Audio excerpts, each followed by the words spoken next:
Moi, j'avais une partie de ma famille qui était dans l'hôtellerie et l'autre dans le garagisme. Donc j'étais voué à être ou maître d'hôtel ou mécano. J'ai eu l'impression de commencer ma vie vraiment à partir du moment où j'ai débuté mon métier et que j'ai rencontré James. Je me suis intéressé aux techniques d'effets spéciaux alors que j'étais dans des études d'hôtellerie et que j'ai pu apporter mon expérience de l'hôtellerie française dans les studios américains où j'ai été catapulté par mon école.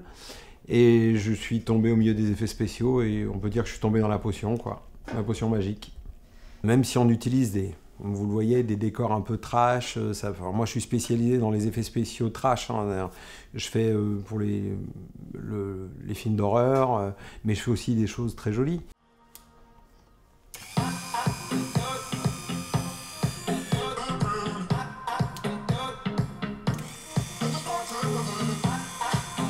Quand j'avais 15 ans, je me voyais à 25, je pensais que j'allais être mariée, que j'aurais des enfants, que j'aurais une maison et un métier stable, et en fait, pas du tout.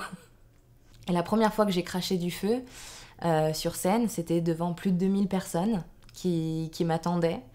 Et à ce moment-là, je me suis aidée justement de Fiona Furiosa, qui elle est cette artiste, cette guerrière, cette femme qui n'a pas peur. Et à ce moment-là, j'ai montré aucune peur, mais au fond de moi, j'étais tétanisée.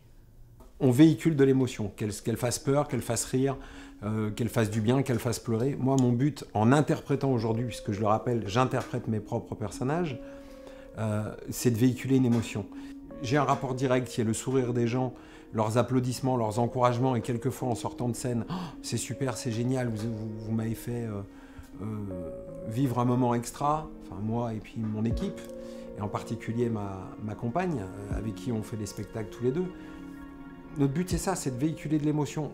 Je ne sais pas vraiment quel regard ont les gens sur nos métiers. En tout cas, ce que je sais, c'est qu'il y a des gens qui vraiment nous soutiennent et qui sont vraiment là. Et des fois, il y en a qui ne comprennent pas. Il y a 20 ans, j'aurais pas imaginé faire tout ça. Et je me dirais, continue à y croire, ça va marcher. Et puis même si ça marche pas, fais-toi plaisir.